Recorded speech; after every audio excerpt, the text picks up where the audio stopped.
आज की कक्षा में आप सभी का स्वागत है। आज हम लोग कक्षा 12वीं विषय जीव विज्ञान अध्याय 5 वंशागतिकी के सिद्धांत एवं विभिन्नता principle of inheritance and variation के बारे में अध्ययन करेंगे।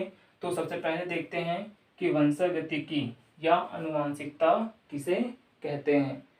तो माता पिता से प्राप्त लक्षणों का एक पीढ़ी से दूसरी पीढ़ी में पहुंचने की प्रक्रिया को ही आनुवंशिकता या हेरिडिटी कहते हैं। इसी आनुवंशिकता के फलस्वरूप जीव जो है वो अपने माता पिता, भाई बंधु तथा अपनी ही जाति के सदस्य में समानता प्रदर्शित करते हैं और इन्हीं आनुवंशिकता के कारण जीव अपनी समान संतान को उत्पन्न करते हैं। जैसे कि बंदर के संतान बंदर होते हैं, गाय के संतान गाय होते हैं तथा मनुष्य के संतान मनुष्य होते हैं।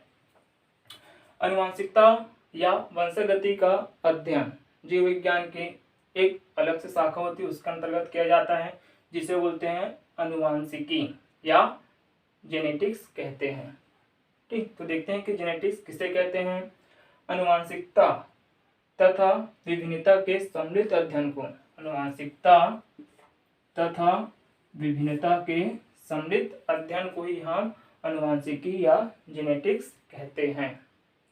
उसके बाद आता है विभिन्नताएं, वेरिएशन की वेरिएशन किसे कहते हैं। विभिन्नताएं मतलब क्या होता है, अलग अलग।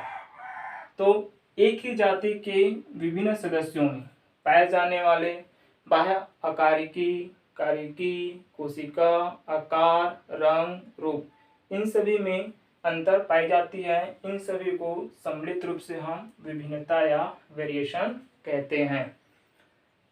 उसके बाद वेरिएशन जो है वो अलग अलग प्रकार की होती है। तो देखते हैं विभिन्नता के प्रकार, टाइप ऑफ वेरिएशन। तो सबसे पहला आनुवंशिक विभिन्नता। यह आनुवंशिक गुण जो है वो एक पीढ़ी से दूसरी पीढ़ी में ट्रांसफर होने से यह विभिन्नता जो है उत्पन्न होती है। तो उसको हम क्या बोलते हैं, आनुवंशिक विभिन्नता कहते हैं। दूसरा वातावरणीय विभिन्नता, वह विभिन्नता या वेरिएशन जो वातावरण के कारण उत्पन्न होती है, जैसे कि नमी हो गया, ताप हो गया, इसके कारण जो विभिन्नता उत्पन्न होती है उसे वातावरणीय विभिन्नता कहते हैं। जैसे कि ध्रुवीय प्रदेश में अधिक ठंड होने के कारण वहाँ के जीव जो होते हैं वो सफेद होते हैं या व्हाइट कलर के होते हैं, या मनुष्य भी जो होते हैं वो गोरे होते हैं। लेकिन जहाँ अधिक गर्मी पड़ती है वहाँ के जीव जंतु या मनुष्य जो होते हैं उनकी त्वचा जो होती है वो काली हो जाती है। अतः वातावरण के कारण भी वेरिएशन हमको दिखाई देता है। तीसरे में आता है कायिक विभिन्नता। यह कोशिकाओं में होने वाली अंतर के कारण जो विभिन्नता उत्पन्न होती है हम बोलते हैं कायिक विभिन्नता कहते हैं। चौथे नंबर पर आता है जर्मिनल विभिन्नता। यह जनन अंगों की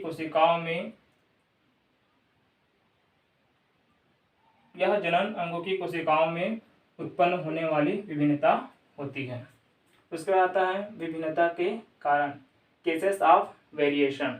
तो वेरिएशन जो है वो निम्नलिखित कारणों से होता है। सबसे पहला गुणसूत्रों की संख्या में परिवर्तन। जब कभी क्या होता है, मनुष्य के गुणसूत्र की जो संख्या जो होती है उसमें परिवर्तन हो जाती है, उसके कारण भी हमको जीवों में वेरिएशन या विभिन्नता जब दिखाई देती है। दूसरा जीन की संख्या में परिवर्तन। जब कभी भी क्या होता है, जीनों की संख्या में परिवर्तन हो जाता है तब भी हमको वेरिएशन जो दिखाई देता है। तीसरे नंबर पर जीन के विन्यास में परिवर्तन। जब जीन की जो विन्यास या उनकी जो व्यवस्था होती है उनमें परिवर्तन हो जाती है तब भी हमको वेरिएशन जो दिखाई देती है। चौथे नंबर पर आता है लैंगिक जनन के समय जीन विनिमय। जीन विनिमय को हम कहते हैं क्रॉसिंग ओवर। जीन विनिमय को कहते हैं क्रॉसिंग ओवर। यह अर्धसूत्री कोशिका विभाजन के समय हमको दिखाई देता है। इनमें क्या होता है, जो गुणसूत्र जो होते हैं वो अलग अलग टुकड़ों में डिवाइड हो जाती है और एक दूसरे को क्रॉस कर लेती है। मतलब उसमें क्या होता है, जो लक्षण जो होता है उनका अदला बदली हो जाता है। इसी कारण से हम जीन विनिमय कहते हैं। इसी कारण हमको जीवों में विभिन्नता दिखाई देता है। उसके बाद आता है विभिन्नता के महत्व, इम्पोर्टेंस ऑफ वेरिएशन। तो सबसे पहला अनुकूलन, है ना। विभिन्नता के कारण जीवधारियों के शरीर में अनुकूलन उत्पन्न होती है। अनुकूलन मतलब किसी भी प्रतिकूल वातावरण में अपने आप को उसके अनुसार ढाल लेना, उसी को बोलते हैं अनुकूलन। यह भी किसके द्वारा निर्मित होता है, विभिन्नता के कारण ही निर्मित होता है। दूसरे नंबर पर जीवों के अस्तित्व में सहायक, है ना। वेरिएशन जो होते हैं वो जीवों के अस्तित्व को बनाए रखने में महत्वपूर्ण भूमिका अदा करती है। वेरिएशन के कारण नए नए लक्षण उत्पन्न होते हैं। इसी कारण किसी भी वातावरण में, है ना, व्यक्ति जो है अपने आप को अनुकूलित कर लेते हैं। चौथा, विभिन्नताएं नई जातियों की उत्पत्ति एवं विकास में सहायक होती है। तो वह विभिन्नता के महत्व। उसके बाद लैंगिक प्रजनन वाले जीवों में अनुवांशिकता। तो लैंगिक प्रजनन वाले जीवों में अनुवांशिकता किसे कहते हैं? सबसे पहले देखते हैं लैंगिक प्रजनन। लैंगिक प्रजनन का अर्थ होता है वह प्रजनन जिसमें नर एवं मादा दोनों प्रजनन में भाग लेती है, तो उसे हम क्या बोलते हैं? लैंगिक प्रजनन कहते हैं। लैंगिक प्रजनन से उत्पन्न जो संतान जो होते हैं उसे हम बोलते हैं ऑफस्प्रिंग, है ना। लैंगिक प्रजनन के दौरान जो संतान उत्पन्न होती है उसे क्या बोलते हैं? ऑफस्प्रिंग कहते हैं।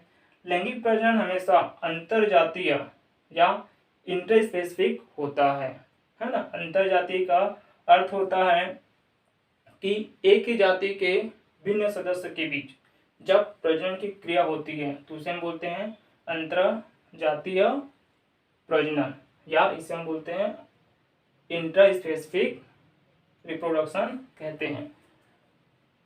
उसके बाद दूसरा होता है अंतर प्रजाति। अंतर प्रजाति मतलब क्या होता है? अलग अलग जाति में होने वाला प्रजनन। जब अलग अलग जाति को आपस में, अलग अलग जातियों को आपस में लाकर प्रजनन कराया जाता है तो उसे बोलते हैं हम अंतर प्रजाति या इंटरस्पेसिफिक प्रजनन कहते हैं। जैसे कि खच्चर। खच्चर जो है, म्यूल जो है, वह एक मादा गधा और नर घोड़े के बीच जब आपस में प्रजनन कराया गया तो उनसे जो संतान उत्पन्न हुआ उसे क्या कहते हैं? खच्चर कहते हैं। लेकिन यह जो अंतर प्रजातीय जंतु जो होते हैं, है ना, यह जीव जो होते हैं इसमें प्रजनन की क्षमता नहीं पाई जाती है। दूसरे नंबर पर दिया गया है लाइगर। लाइगर जो है वो नर सिंह और मादा बाघ, जब नर सिंह और मादा बाघ दोनों का प्रजनन कराया गया तब उनसे जो संतान उत्पन्न हुई उसे क्या बोलते हैं? लाइगर। तो इसमें नर सिंह और मादा बाघ दोनों के समान इनमें लक्षण हमको दिखाई देता है। उसके बाद आता है अलैंगिक प्रजनन करने वाले जीवों में अनुवांशिकता। अलैंगिक प्रजनन किसे कहते हैं? तो वह प्रजनन जिसमें लैंगिक अंग जो है ना, वो प्रजनन में भाग नहीं लेते हैं। जैसे कि मेल पार्ट और फीमेल पार्ट प्रजनन में भाग नहीं लेते हैं तो इसे क्या कहते हैं? अलैंगिक प्रजनन कहते हैं।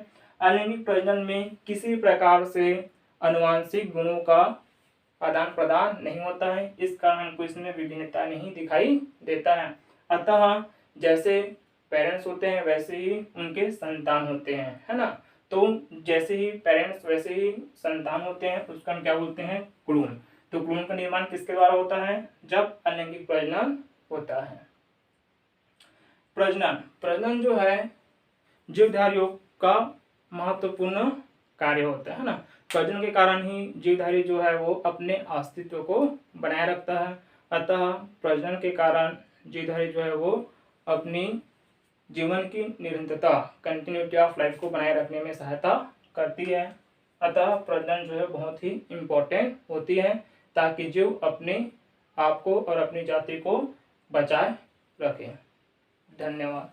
आज के लिए इतना ही।